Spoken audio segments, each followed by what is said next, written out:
And we are live, ladies and gentlemen, boys and girls. Thank you for tuning in to another episode of Black and Blue. I got a special guest for you. Some of you may know him. Others of you are going to be introduced to the Pennsylvania Auditor General, Timothy L. DeFoor. Mr. DeFoor, thank you for joining us tonight. Can you tell us a little bit about yourself? I want to thank you for having me on the show. I know we talked about this for a while, but it's a great show. But before I begin, there's one thing that I do want to say. Years ago, I came very close to being a Susquehanna Township police officer. There was a police officer there by the name of Paul Kinzinger. Yes. Who I had met back when I was in high school. And he kind of of mine. And so I was considering being a township police officer, have been for years, but I went in another direction, starting with the Inspector General's office, then ultimately to the Attorney General's office. So that's just a little fun fact about me. I went to school with his sons, so I did not know that, but that's very interesting. Thank you for sharing. Very welcome. A little bit about me. Being a Pennsylvania Auditor General, we do two things. We make sure that Pennsylvania tax dollars are spent the way they're supposed to be spent. Mm-hmm. And programs that are funded by the state, we make sure that they're working. And we do by performing audits. And in the audits, we determine, what's going on. Mm-hmm. And if everything is okay, then that's great. We put that in the audit report.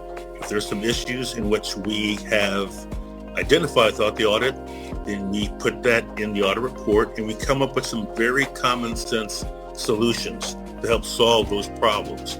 We let them know, but we also provide copies of our audit to the governor and to the legislature. We consider ourselves, you may hear us referred to as the fiscal watchdog, but I like to say that we are actually the taxpayer advocate, because we're the one looking at our taxpayer dollars. So therefore, the funding gets spent appropriately and not misappropriated funds, and the tax money, everyday citizens are happy that the programs that they're paying into are being useful to benefit Pennsylvanians. And that somebody is out there watching to make sure that does in fact happen. Gotcha. Well, thank you for sharing that information and clearing that up for us. How did you actually get the burning desire to want to get into investigations and audits and learning, making sure people are doing the right thing, making sure people are held accountable? I'm going to go way back to when I was a child. Okay. Go to family reunions, and the kids are off in one area, the adults are off in another area. So I'm trying to be around the corner listening to what the adults are saying, because I wanted to know, okay, what is it that I think I'm getting away with, but I'm not. So, but I always hear them, talk about government and joke about what government did with our tax dollars, talk to us about. That's something that had always stuck with me. It's like, yeah, what does the government exactly do with our tax dollars? I knew that there were things that they did.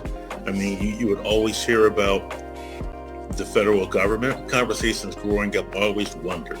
And I knew that when I became a young adult, I knew what I wanted to do. And that was our tax dollars were being spent correctly.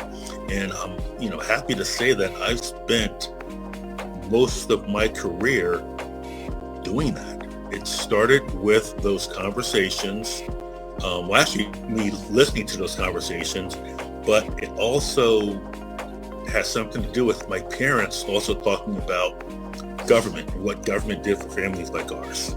Gotcha. Thank you for explaining. So with that I know that you've worked in investigations.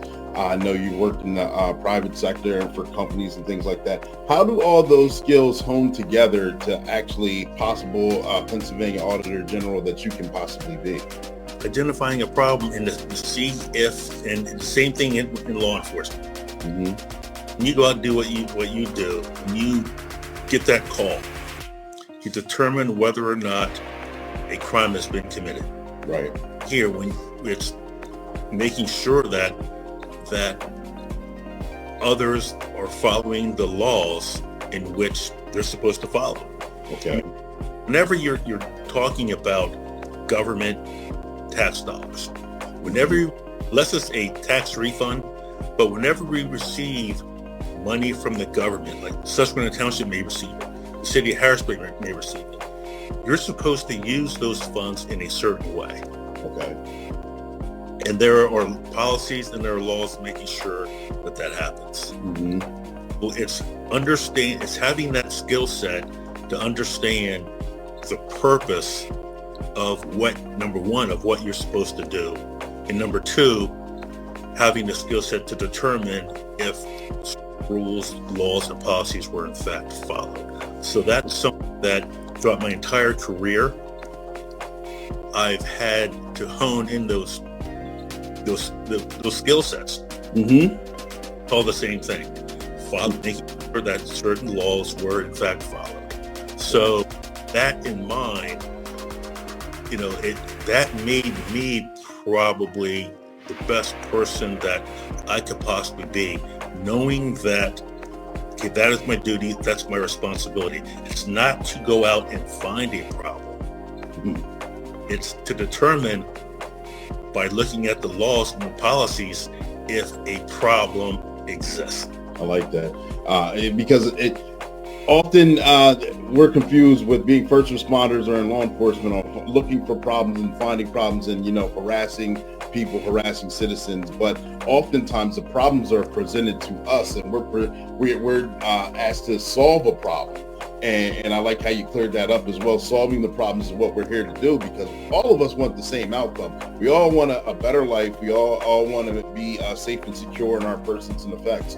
And we don't want to be taken advantage of. So therefore, having the positions, having the skill sets that we have to make sure that everything's done correctly, just has the checks and accountabilities to make sure that everything's done efficiently and effectively the correct way. And also, and as you know, you have to, when we approach an audit team, and when you approach somebody who may have committed a crime or may be the victim of a crime, they're not necessarily going to be happy to see us. That's something that I experienced when I was in law enforcement. So you have to have a certain, you have to carry yourself in a certain way. Correct. You have to be passive aggressive, but you have to understand that individual that you're talking to, this may not be their best because you're there.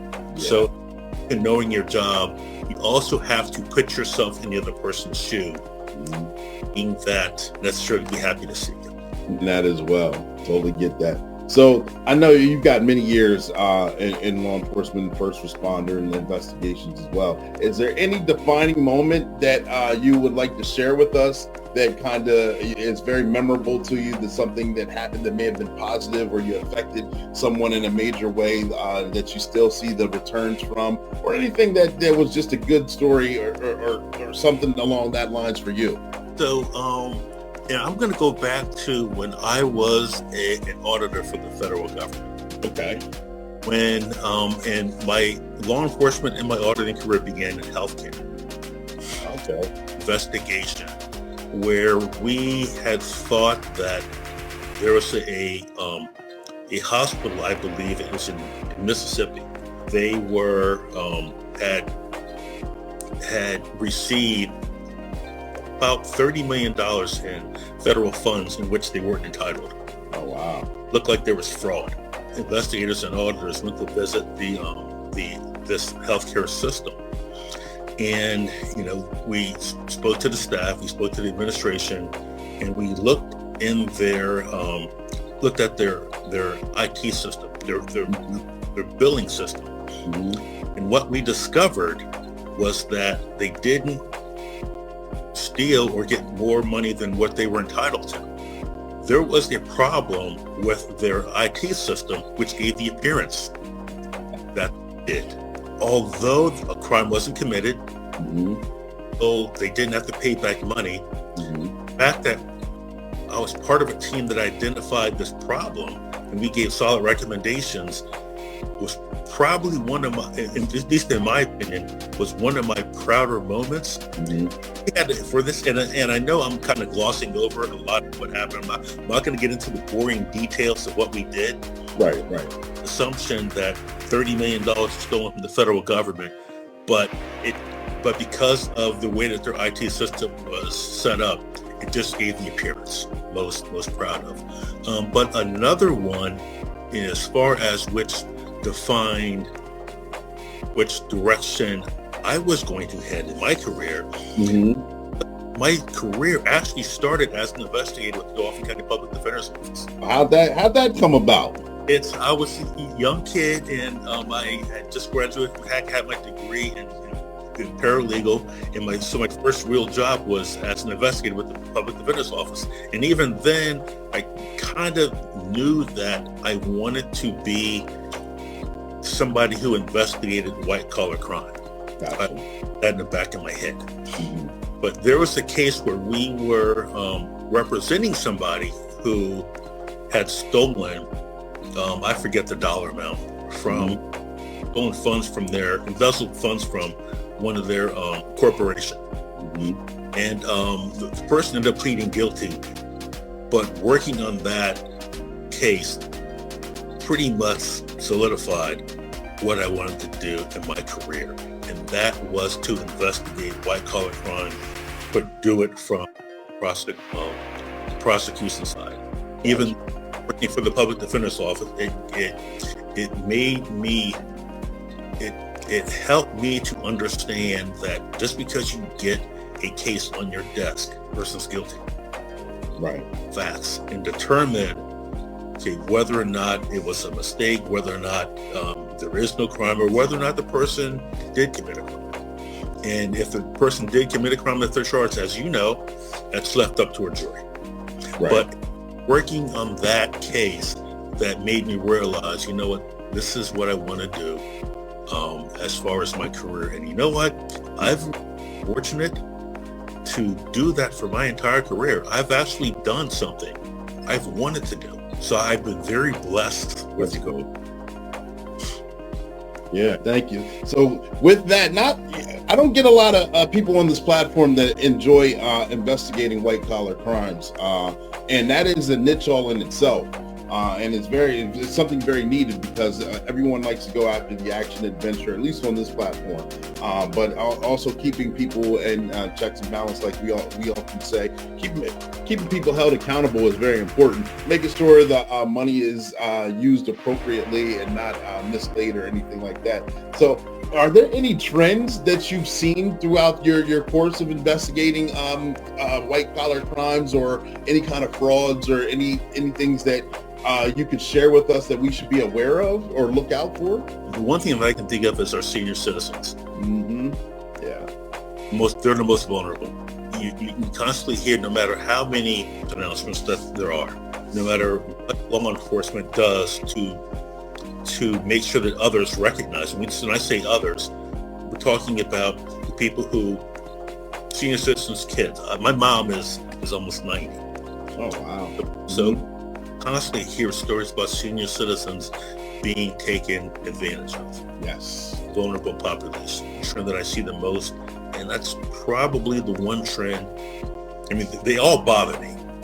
That probably bothers me the most, because we're talking about people who are vulnerable. We're talking about people who have worked for years and are retired. We're talking about people who are on a fixed income. So it's probably that population, and it's probably those issues that bother me. Gotcha. And that's interesting that you say that. I have a presentation coming up where I'll be on a panel where we're talking about senior citizens and frauds and some of the trends to look out for, some of the things as far as the phone scams, the mailers, emails, credit card scams, believe it or not, dating scams, dating sites where, people are being taken advantage of. So many things that are the norm, that we get the phone calls and we're saying that our warranty is about to run out on our car, please send this money. Or there's other scams out there that you may not even know are tricky out there, and it's I don't want to say fascinating how creative people are, but it's mind-blowing how many scams are out there and how legit they often sound. So therefore, having someone to be able to regulate which is good and which is bad is very important. These scams are rampant. I'm sorry? No, and so I can share this quick story because this happened. And keep in mind, here I am, the Auditor General. So I get a phone call. I'm away at doing office. Phone call, and I look at the caller ID. It's the Dauphin County Sheriff. And then so I pick up the phone, because I was Dauphin County Controller and I'm friends with the sheriff. Right. I pick up the phone and say hello, and this officer comes on and says, "This is Officer so and so, badge number so and so," and said, "You failed to show up for federal court. And in order to make this happen, you need to send $10,000. True story. Wow. Dauphin County Sheriff's phone number as the number it was coming from. I say, "I want to speak to Nick." The person hangs up. So after that, I called the sheriff up and said, "This is," and he said, "Yeah, we've been getting some of those issues. It's a scam." And of course, I knew it was a scam. Right. The fact that somebody went through that lens to replicate that phone number, to use it to call me, it shows you how people committing crimes, what they're going through. Yes. And as me and you are having this conversation, somebody's out there right now thinking of something. Oh yeah. Aware of the length and some of the innovative scams that are just out there. Just when that happens, just do our due diligence. I mean, nobody likes to, if somebody says that you need to do something or that you fail to do something, no one likes those phone calls. But when you get, you just have to go a little bit above and beyond than the person on the other end of the line. Yeah, good piece of advice. I tell our senior citizens it's smart when they come into our department or make a phone call to us asking us what they get similar phone calls and they're saying, "Is this legitimate? I don't want someone coming to my house and arresting me on a warrant I'm not aware of, nor do I want to send money with a money card or a pay card in any type of fashion." And then once they notify us, then we can start the investigation and get the phone numbers and try and track it down as best as we can. So I always say following up with even if it is legit, following up is always the smartest option. Exactly. Yes. So running for Pennsylvania Auditor General, that's got to have been a daunting task. Why you were Dauphin County Controller? What made you decide that you wanted to go ahead and add more stress to your plate per se? This is right. I have to be perfectly honest. When I was asked 3 times, and 3 times I said, because I just didn't want to. I mean, and this is going to come to a surprise to a lot of people, and I've said this before, I hate politics. Wow. I'm serving the community, but I hate politics. Right. But after thinking about it and talking to some other people, I decided to run because, number one, as far as this type of work that the Auditor General does, I've been doing it my entire career. But I've done it very, very well, and I've been successful on every level. And I thought that I could make a tremendous impact by being Auditor General if I happen to win the election. But also I wanted to serve my community, which is something I've always done. And again, I'm going to go to the conversation that I had with my parents growing up, where they always, and just in talking about government, they always talked about serving the community. So by feeling that I can make a difference, by doing the work that I thought that I was good at and I love, and by being able to serve my community and taking that out to the entire state, those are the 2 defining factors that made me run. Gotcha. I love the fact that you hate politics, but you love the work. I mean, that sounds like a true person who belongs there. someone who's not about the politics, for lack of a better term, behind the scenes, but actually wants to get the work done and see that it's done appropriately and efficiently. So therefore, I thank you, Mr. DeFoor. I appreciate that, and I happen to be the first Auditor General who's actually been an auditor. Yeah, but that's kind of a head scratcher. Yeah. But again, I ran because I really felt that I could make a difference. Now, no one person is going to know. Right. That's why, I'm so blessed that once I got here, I put together a great team of individuals, and one of them's in the room with me, my Deputy Communications Director, Gabby. Together a great team, a team of subject matter experts, not of political people. Right. Subject matter experts in certain areas that could help carry out whatever the mission that this office is supposed to have, but also the mission in the direction where we all felt we needed to take this office. And that is just the basics. What's the job? Just doing the job. I like it. And something else that you said that I like, that I want to touch on as well, is something that you said you learned during your upbringing and things that you're still affiliated with, and that's giving back to the community. And that's important as any position, any public position, as a first responder, law enforcement, anything. Community policing is one thing I love to talk about on this platform, but giving back to the community itself. I know that you've served on boards. I know that you've been affiliated with the community through many, many years. Could you touch on anything like that, or express on things that you've loved and enjoyed throughout the community? You know what? And again, I'm going to go back to those lessons that I learned when I was growing up. Mm-hmm. And one of the things about us elected officials, it's one thing, yes, to get elected and, to do the political thing, do the things, your office that you're in, but you have responsibility to the community that you serve. And that's something that I never forgot. I just think that it's important.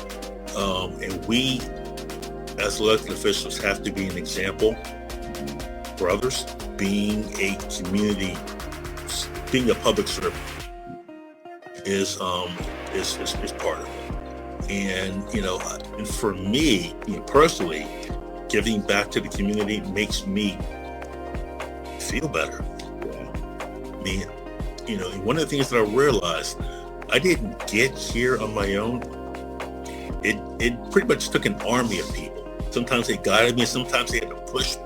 And I can't forget those. And those people who did that were people who were community leaders, community activists. They were coaches. They were Boy Scout leaders. They were all that. And so that's something that I never forgot, and something that I greatly appreciate that they spent their time doing. And that's a lesson that I learned, again, growing up, and something that I've always done and will continue to do.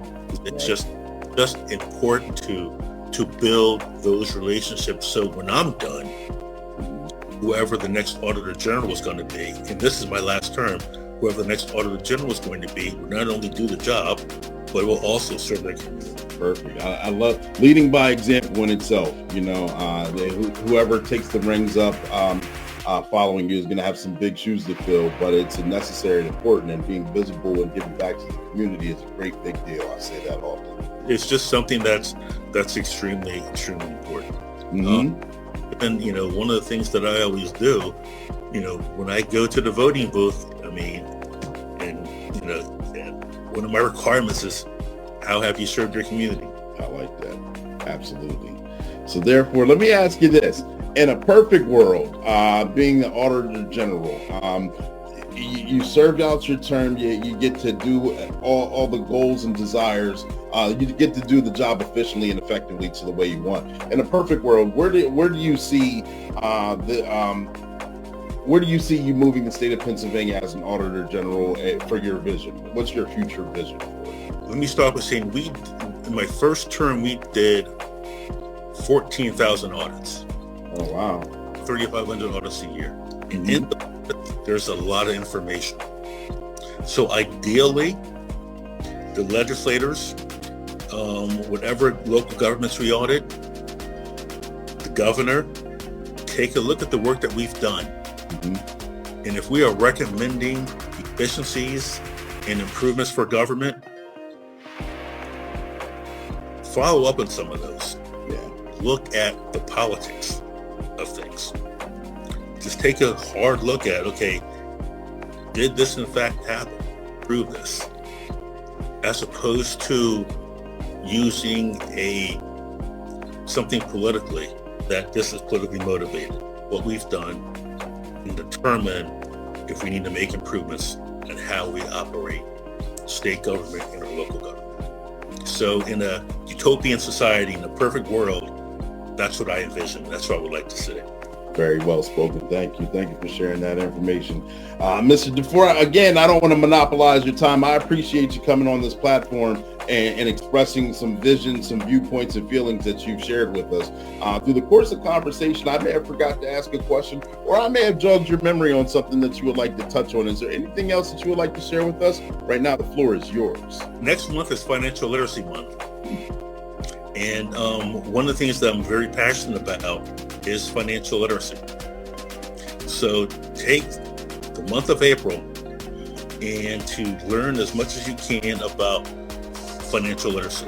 Go to your schools, see if they're teaching financial literacy, and advocate for financial literacy.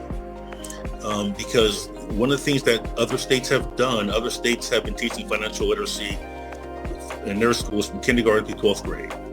But be an advocate for financial literacy, because the more our kids learn about financial literacy, the better decisions they're going to make once they graduate, because they're going to understand how money works and they're going to be money smart.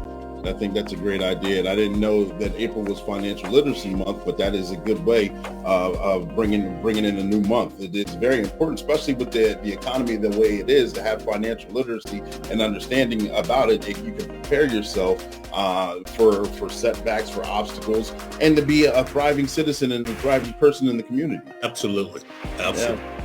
Just about, again, you're going to hear me say this time and time again, be money smart. Remember where you guys heard it first. Mrs. DeFoor, thank you for coming on the show. I appreciate it.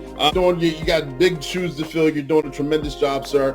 I'm fumbling over my words because I'm finding it very humbling that you come on the platform and express your visions and desires and things that you've accomplished. And I appreciate everything that you've done and are doing. We thank you. Absolutely.